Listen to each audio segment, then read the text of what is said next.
Okay, this is the second attempt, and it did it again.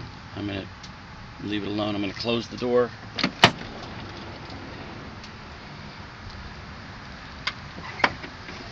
And reopen it. Let's see what happens. It did it again. You see that this bar,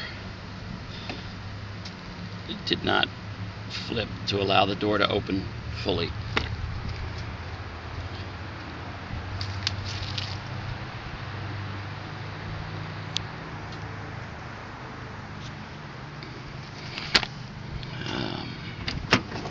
Trying to do this without squishing my fingers.